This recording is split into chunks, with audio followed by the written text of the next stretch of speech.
বিসমিল্লাহির রহমানির রহিম। আলহামদুলিল্লাহ।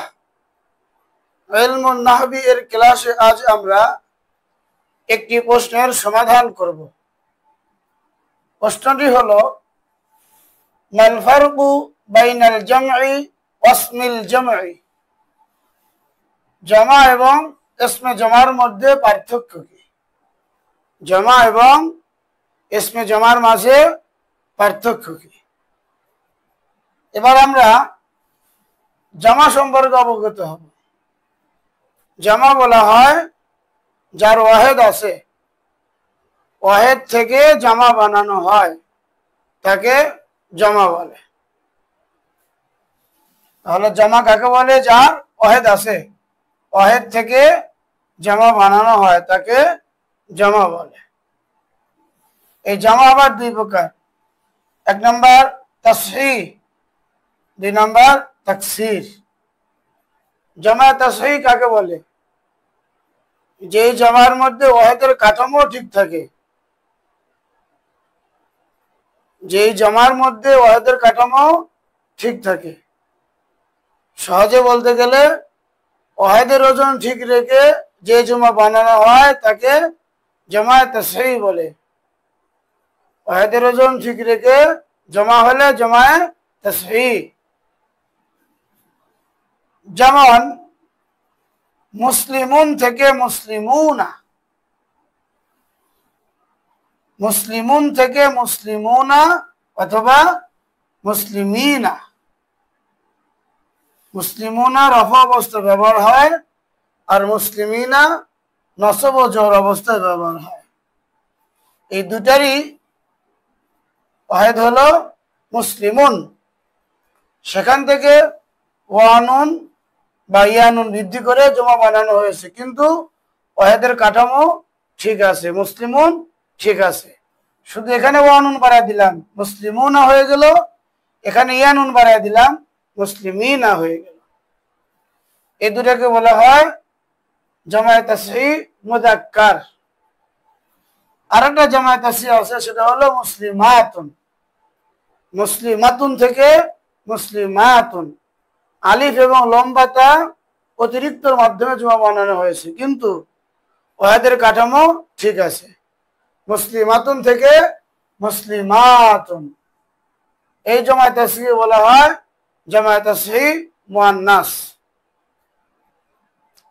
আরেকটা জামা আছে, সেটা হলো জামায়ে তাকসির। অর্থাৎ যেই জমার মধ্যে ওয়াহেদের কাঠামো ঠিক থাকে না, যে জমার মধ্যে ওয়াহেদের কাঠামো কি থাকে না? ঠিক থাকে না। ওয়াহেদের ওজন ঠিক না রেখে জমা হলে জমায়ে তাকসির। অর্থাৎ যে জমার মধ্যে ওয়াহেদের ওজন কি থাকবে না? ঠিক থাকবে না। যেমন কিতাবুন থেকে কুতুবুন। কিতাবুন, কাফ তা আলিফ বা, 4 অক্ষর। কাফ তা আলিফ বা।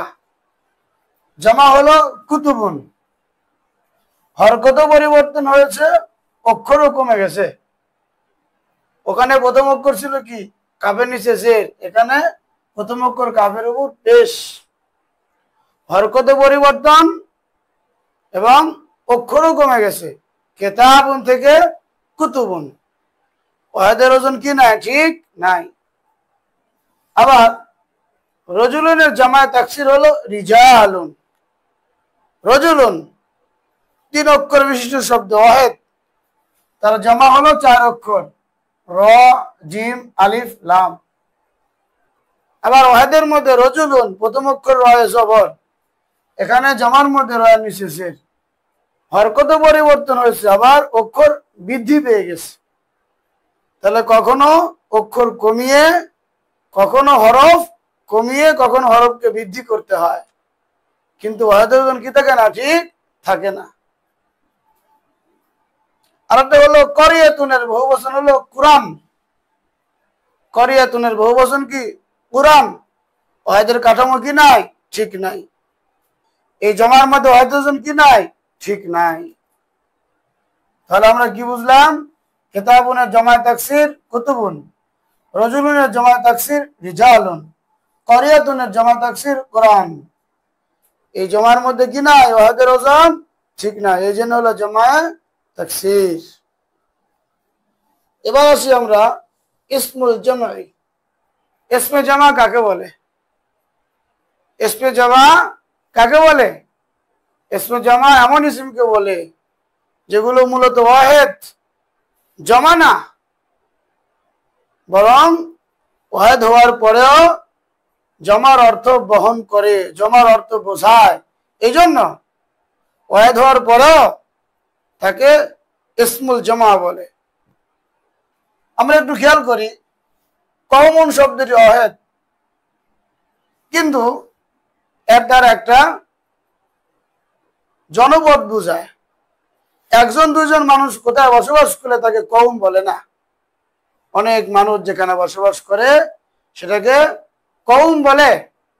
তাহলে শব্দ তো ওয়াহেদ, শব্দ কি ওয়াহেদ, ওয়াহেদ হওয়ার পরও এটা জমার অর্থ বহন করে, তাই আমরা এটাকে বলি ইসমুল জামাই।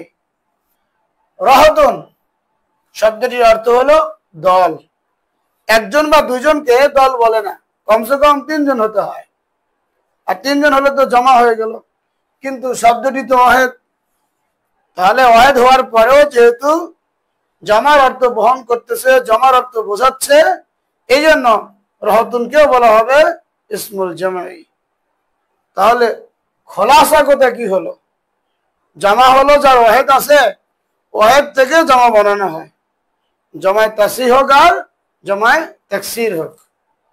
আর ইসমুল জামা বলা হয় যার ওয়াহেদ নাই, বরং ওয়াহেদটাই জমার অর্থ বোঝায় বা বহন করে, এই জন্য তাকে ইসমুল জামাই বলে। আল্লাহ তাআলা আমাদেরকে সহজে বোঝার তৌফিক দান করুন।